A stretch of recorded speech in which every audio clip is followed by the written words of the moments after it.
Então, reestruturação econômica do Japão.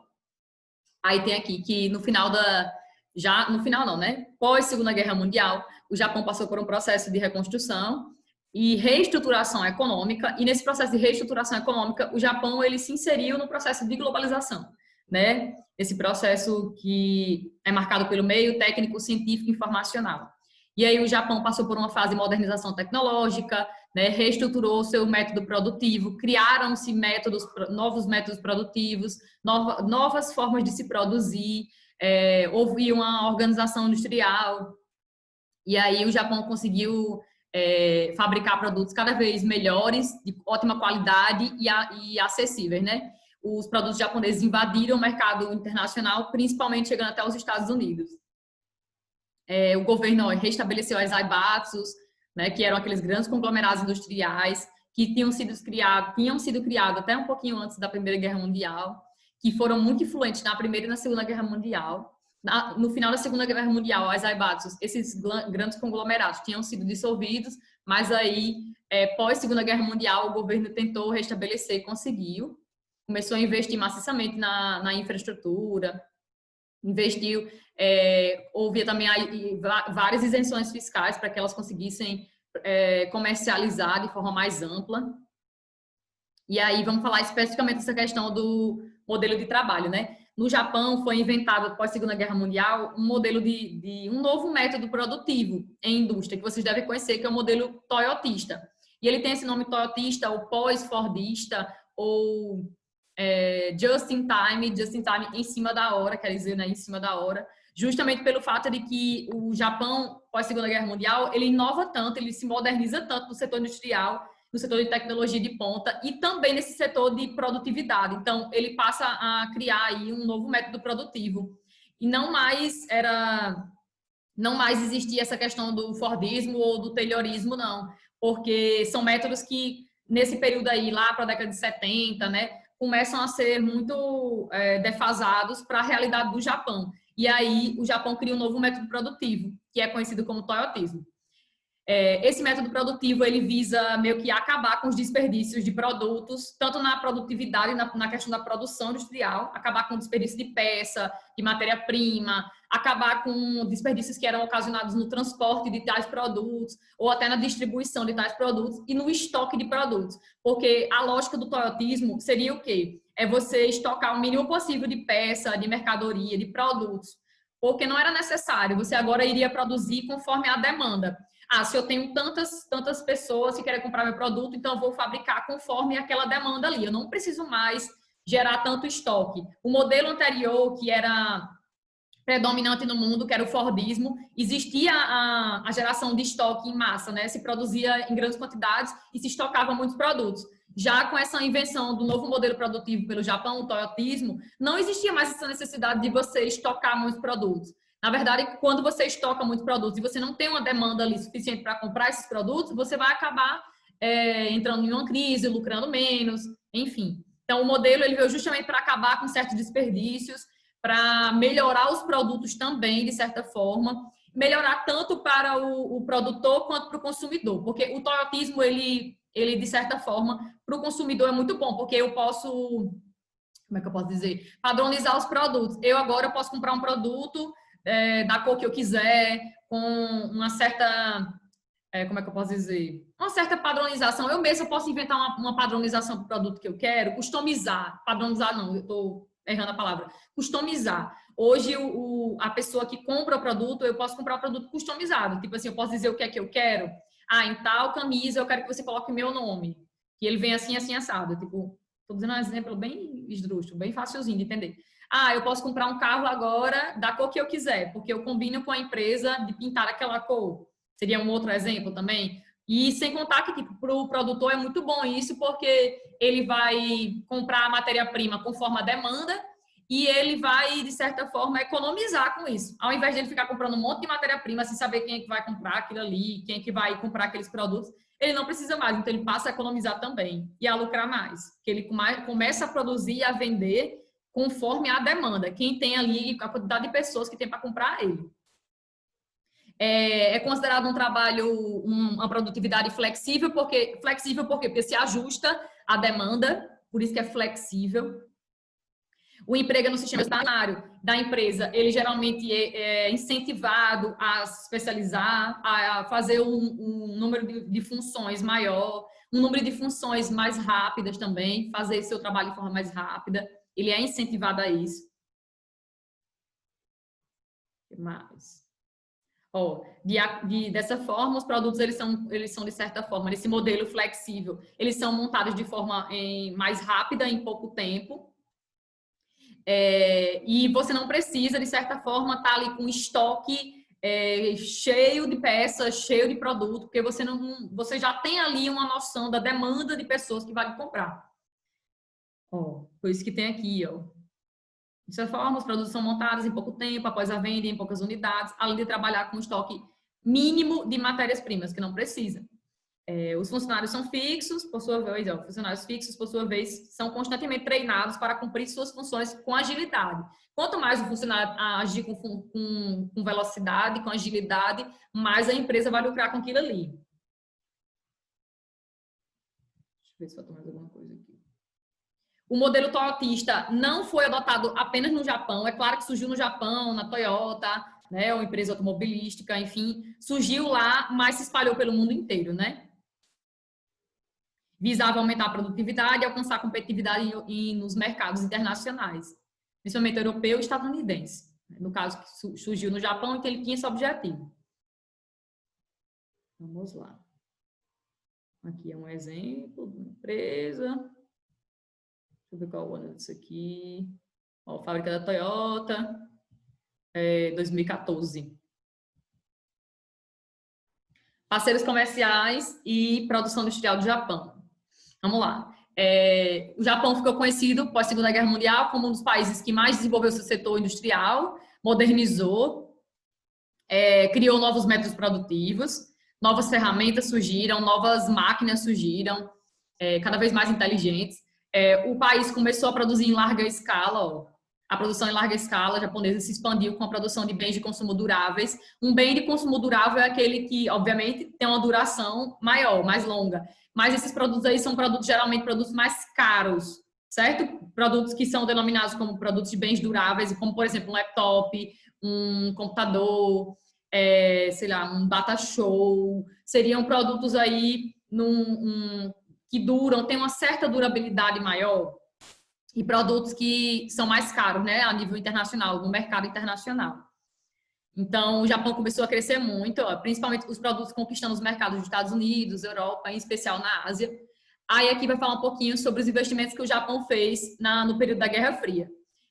Nesse processo de reconstrução do Japão, o Japão, quando já tinha ali despontado como um dos países que mais estava crescendo em níveis econômicos pós-Segunda Guerra Mundial, eles começaram a investir dinheiro, né? Investir na implantação de indústrias japonesas em países do Sudeste Asiático, da parte leste da Ásia, que seriam os países que eram denominados na década de 70 que surgiram, na verdade, na década de 70 como tigres asiáticos. Os tigres asiáticos, os velhos tigres são 4, né? Que é Coreia do Sul, Taiwan, Hong Kong, que é uma região administrativa chinesa, e Singapura. Então, o Japão começou a investir, já ainda nesse período da Guerra Fria, nesses países, levando tecnologia para esses países, implantando suas indústrias nesses países. Por quê, professor? O que é que tinha nos tigres asiáticos? Tanto nos velhos tigres quanto nos novos tigres, aqui que vai falar também que o Japão também investiu nos novos tigres, como Malásia, Indonésia, Filipinas e Tailândia. Mas por quê? O que é que o Japão via nesses tigres asiáticos? Tanto nos velhos quanto nos novos. Ele via uma mão de obra barata, uma mão de obra, de certa forma, qualificada, bem educada, porque os tigres asiáticos, eles despontaram como tigres asiáticos porque o governo investiu maciçamente em educação de qualidade e uma mão de obra boa, bem especializada. Enfim, então, o Japão, ele visava essa questão da mão de obra barata, facilidades fiscais que os tigres asiáticos ofereciam para a implantação ali de indústrias japonesas também foi outra coisa. E um mercado consumidor também, de certa forma, né?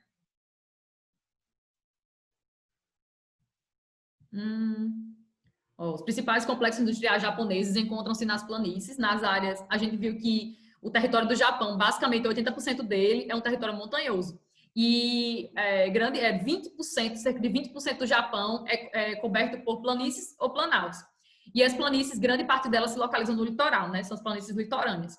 E aqui vai dizer o seguinte, que grande parte dos complexos industriais do Japão, os principais complexos industriais do Japão, se localizam justamente nas áreas de planície, por estar próximo ali de uma área de um porto, né, por ficar mais fácil de escoar os produtos que vão ser exportados, por estabelecer ali, de certa forma, a chegada de uma fonte, de um recurso energético, ficar mais fácil de receber um recurso energético, ou então uma matéria-prima. A gente viu que o Japão não é um país rico em recursos minerais e recursos energéticos. Ele é dependente, ele precisa comprar de outros países. Então, de certa forma, essas planícies no litoral, elas favorecem tanto o processo de escoamento dos produtos japoneses, quanto também um processo de recebimento de matérias-primas para se transformar em produtos e também fontes energéticas para movimentar o seu setor industrial e elétrico. Os principais centros industriais do Japão são Tóquio é a capital, né? Nagoya, Osaka e Kobe, além de Sapporo e Nagasaki. O país conta com diversos tecnopolos. Um tecnopolo seria o quê? Uma grande área onde a gente vai contar com indústrias, com universidades, centros de pesquisas, na proximidade ali, nas proximidades, incentivando a inovação tecnológica, a pesquisa científica, no quesito de novos produtos, no melhoramento de produtos, enfim.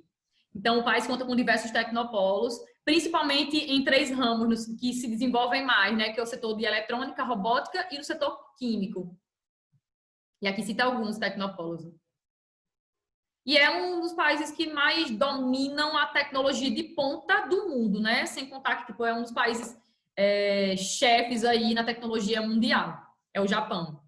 Japão atual. Aí aqui vai falar o seguinte, durante a década de 1990, a gente sabe que o Japão cresceu muito, foi o país que mais cresceu após a Segunda Guerra Mundial, em níveis econômicos, certo?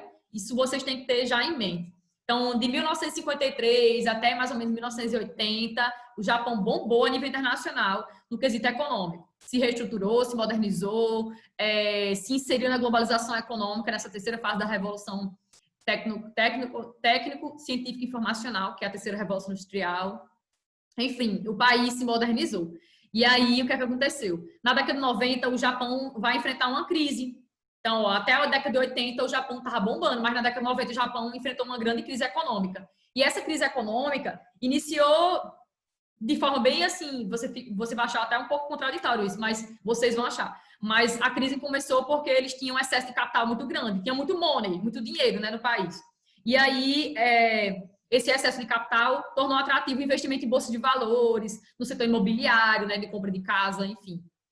Então, isso aí, de certa forma, eles tinham muito dinheiro para investir na bolsa de valores e no setor imobiliário. Mas o que aconteceu? O preço dos produtos, tanto das ações das empresas, quanto o preço dos imóveis aumentou muito, eles tinham muito dinheiro, né? Então, quando a galera tem muita gente para comprar, o produto geralmente ele sobe, né, em valor, ele sobe. Tem muita gente para comprar aquele produto, o produto geralmente ele ganha aí os preços, os preços são alavancados, eles sobem, os preços sobem. E aí, com a subida dos preços dos produtos, das ações também das empresas, o que é que aconteceu? As pessoas não tinham mais dinheiro para comprar, é a parte contraditória.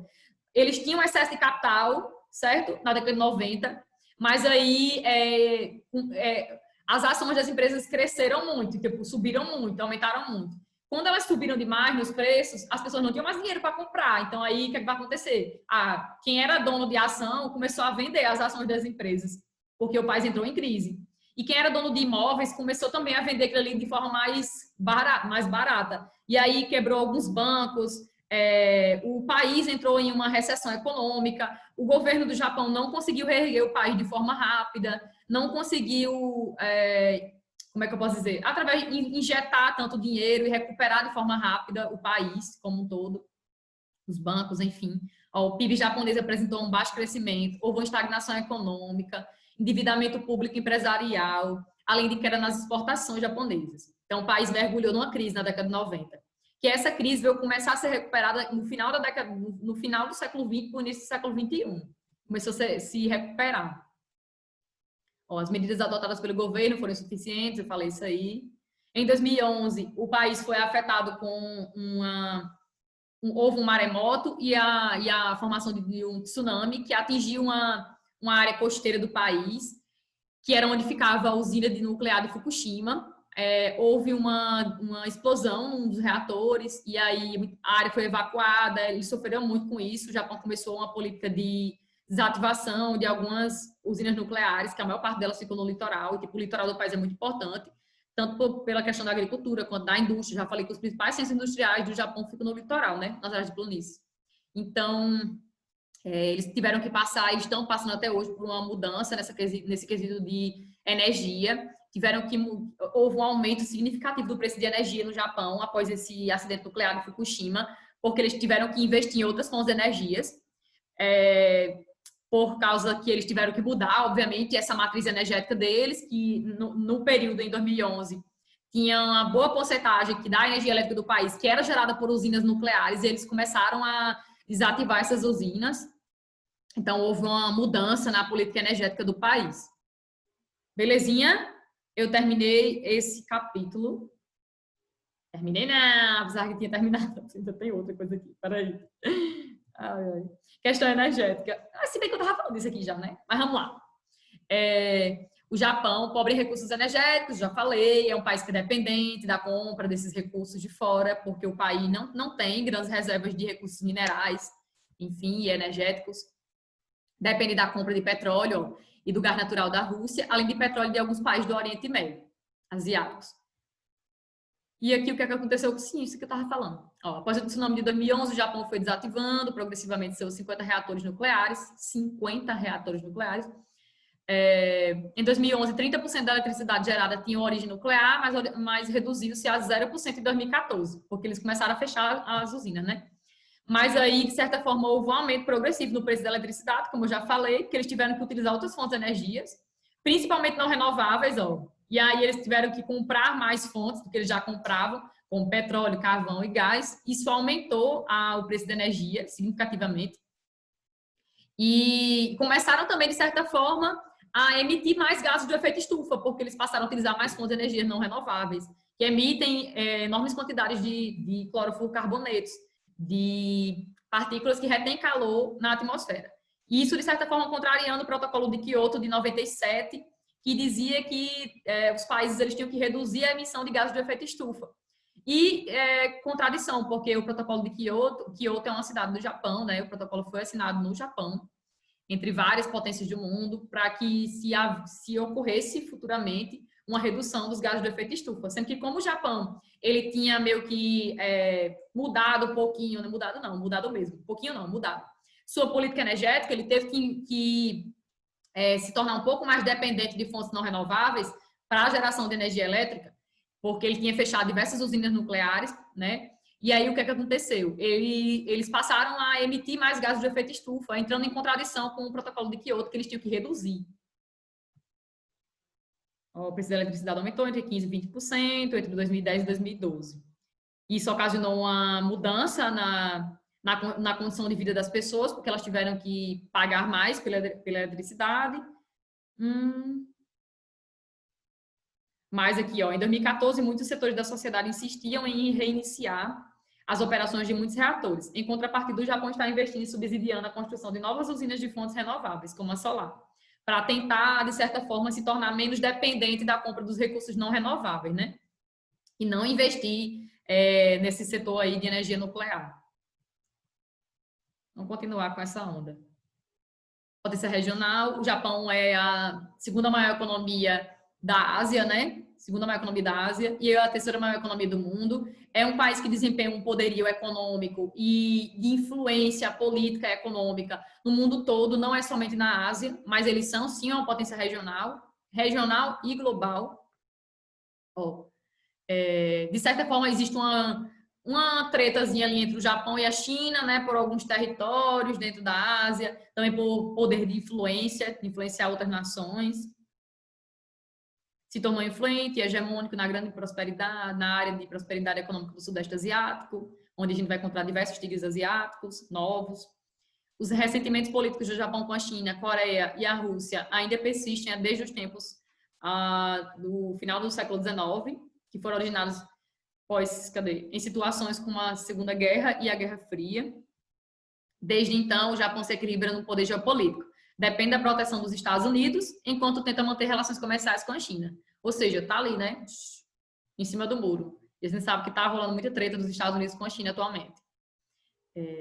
Entretanto, o desenvolvimento econômico do chinês, e sua projeção econômica em escala mundial preocupam os japoneses. Já em relação à Coreia do Norte, a preocupação se deve à questão dos testes nucleares, do poderio nuclear que a Coreia do Norte tem, né? E ali bem pertinho do Japão. O medinho é em relação a isso.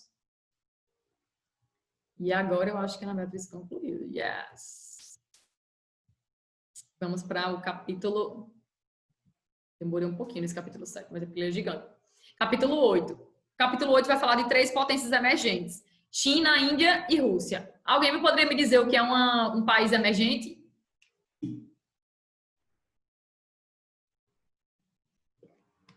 Está se desenvolvendo. Que tem sua economia aí em prosperidade, né? Está em fase de desenvolvimento, Muito bem, fase de desenvolvimento. Que a gente considera uma economia em desenvolvimento. China, Índia e Rússia. Aqui a gente tem a segunda maior economia do mundo. Todos os 3, na verdade, estão dentro das 10 maiores economias do mundo, né? A China é a segunda maior economia do mundo. A Índia está subindo algumas posições e a Rússia também. A Rússia é conhecida como uma grande potência militar do globo e energética. É um dos países que mais produz petróleo e gás no mundo. Embora não seja o que tem a maior reserva mundial desses recursos. Então, vamos lá. Vamos começar falando sobre a China. A questão física, deixa eu ver aqui, ó. O extenso território chinês é limitado por um litoral bastante recortado. Quando eu digo assim que o litoral é bastante recortado, quer dizer que a gente vai encontrar algumas feições ali de relevo ou de hidrografia diferentes. Ó, com mais de 5.000 ilhas a leste, enormes montanhas a oeste, vou mostrar já já, no Tibete, e o deserto de Gobi ao norte.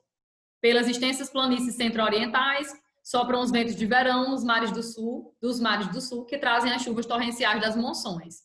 Sim, a China é um país que é beneficiado pelo clima de monções. Não sei se é beneficiado a palavra certa, né? Porque são chuvas extremamente severas, fortes, que podem até chegar a prejudicar algumas pessoas.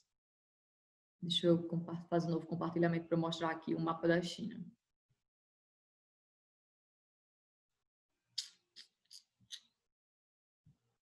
Aqui, o WhatsApp. Aqui, ó. Deixa eu botar isso por aqui. A China, eu vou mostrar aqui, ó, no mapa da Ásia. Ó, a China está aqui, fazendo fronteira com alguns paizinhos da Ásia, tá vendo? Mongólia, na parte norte, Coreia do Norte, Rússia, Coreia do Sul não, Coreia do Norte.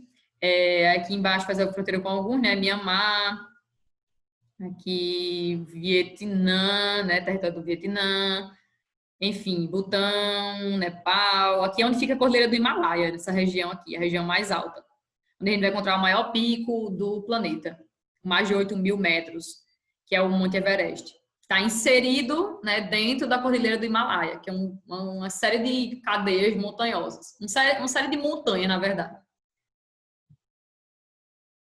Enfim, faz fronteira com a Índia também, tem uma certa rixa aqui com a Índia. Então, olhe para esse outro mapa aqui, que é o mapa de altitude. Ó, quanto mais forte a cor aqui nesse mapa, indica que é a área mais elevada, tem maior altitude, ou seja, distância em relação ao nível do mar. Então, ó, a área mais alta mesmo aqui da China, do território chinês, vai ser essa parte mais ao sul aqui, tá vendo? Eu diria que uma parte sudoeste, né? Mais ou menos, aqui do território chinês, que é onde ele vai se encontrar com outros territórios aqui nessa parte ao sul.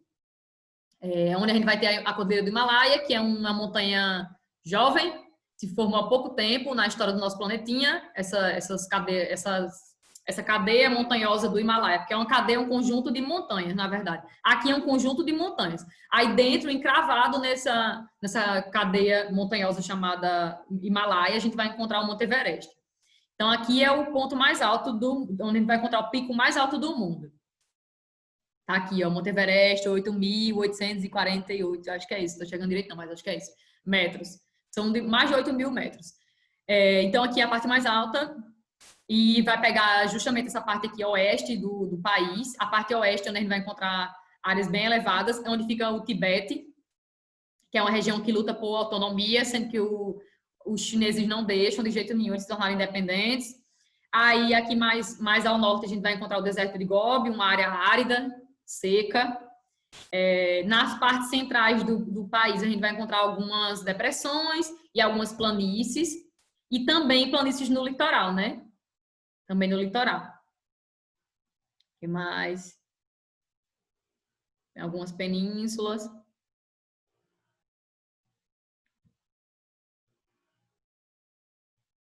Sim, eu falei que das monções, foi das monções. Falta eu dizer só isso. Essa parte litorânea, essa parte central do país, vai contar com algumas planícies, eu falei, né? E esse território central do país recebe a influência das monções. O que são monções? São ventos que mudam de direção conforme a estação do ano, certo? Ventos que mudam de direção, são chamados de monções. A China, ela é um dos países, assim como a Índia e alguns países aqui do sul e sudeste asiático, são beneficiados por esses ventos que mudam de direção conforme a estação do ano.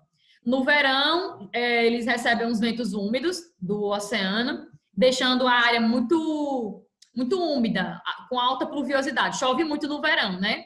Quando é inverno é ao contrário, os ventos de monções eles mudam de direção, eles saem do continente e vão para o oceano, deixando o continente mais seco no inverno. Então, essa área central aqui da China, né, vai ser beneficiada por esses ventos monsônicos que carregam muita umidade do Oceano Índico para dentro do continente, carregando também muita pluviosidade, ou seja, muita chuva nos verões. Os verões são bem úmidos, que favorece, de certa forma, a agricultura, né? Vamos para aqui.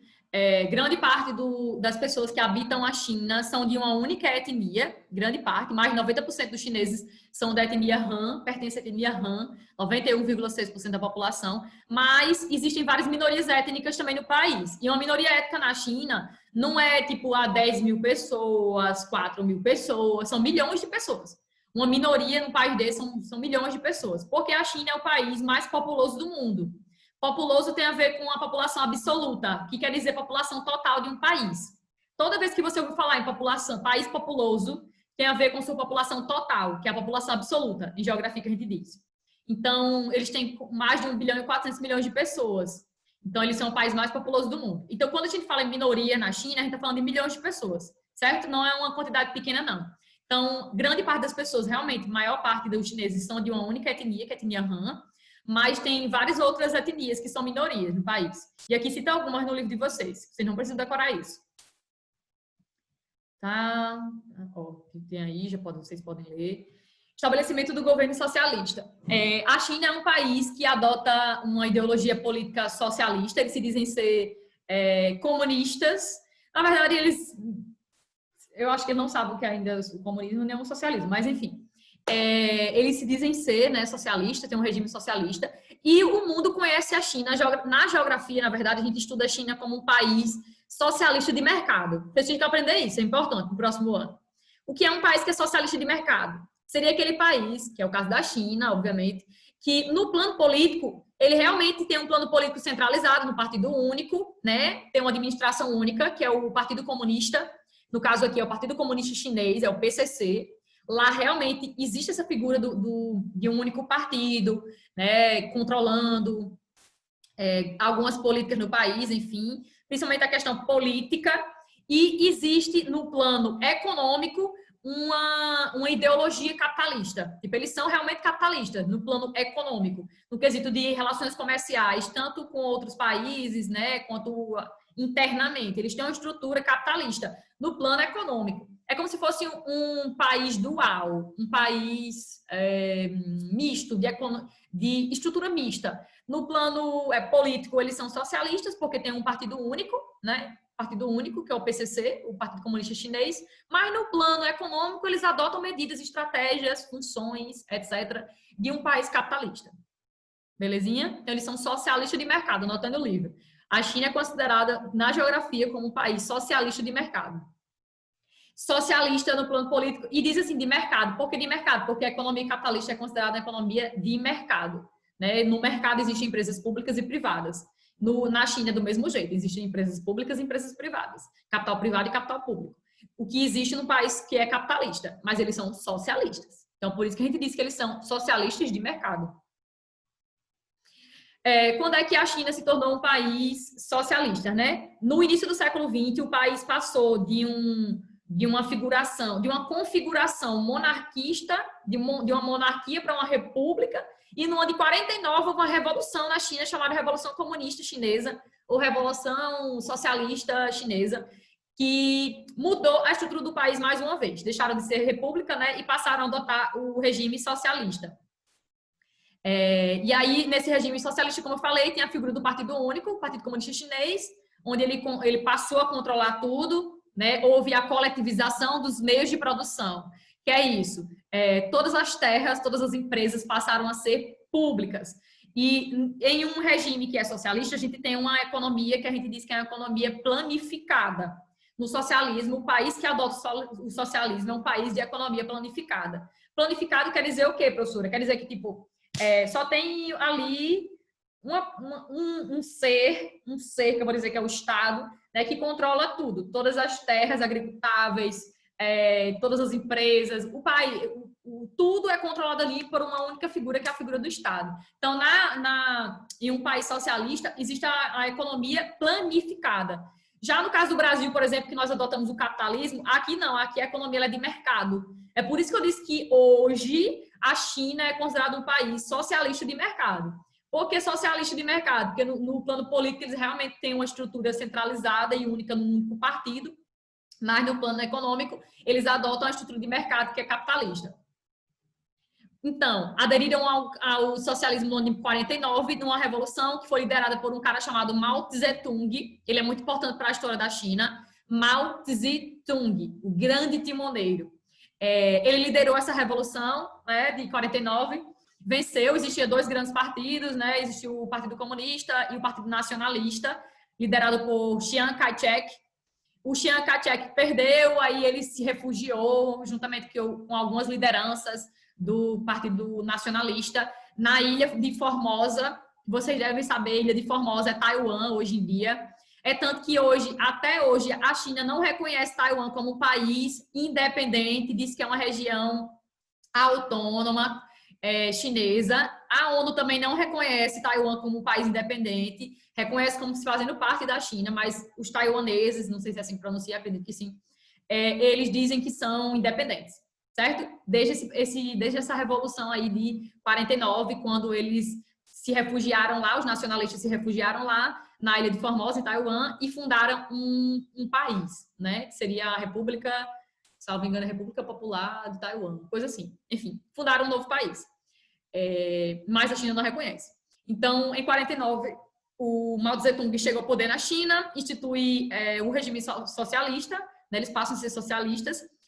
Nesse período aí, a China vai receber muito apoio da União Soviética, vai fazer um acordozinho ali com a União Soviética. Até mais ou menos a década de 60, eles eram bem próximos, China e União Soviética. Depois, a União Soviética e a China vão cortar relações.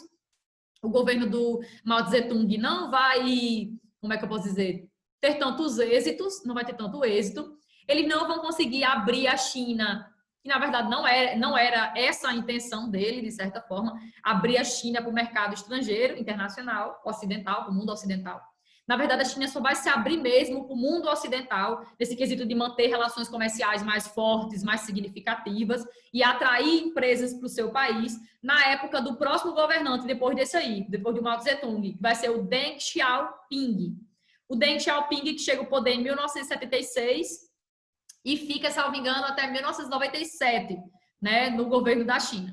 E aí o Deng Xiaoping realmente vai promover muitas mudanças no quesito industrial, no quesito do comércio mesmo, reestruturar a economia da China, vai abrir a China para o mercado estrangeiro internacional, vai abrir a China para atrair investimento estrangeiro para o seu país, em troca de mão de obra muito barata, mercado de matéria-prima, fonte energética, então vai atrair muitas empresas, principalmente estadunidenses, japonesas, para o seu território.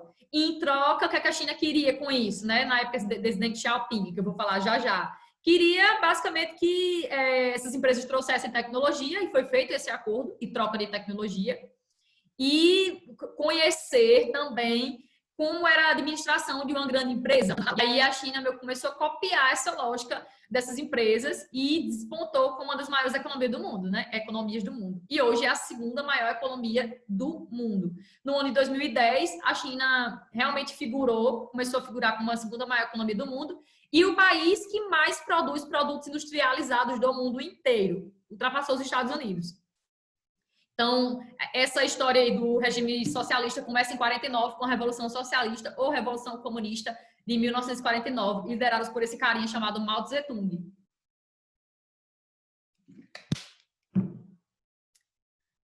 Vocês vão ver que o Mao Tse-tung ele era meio...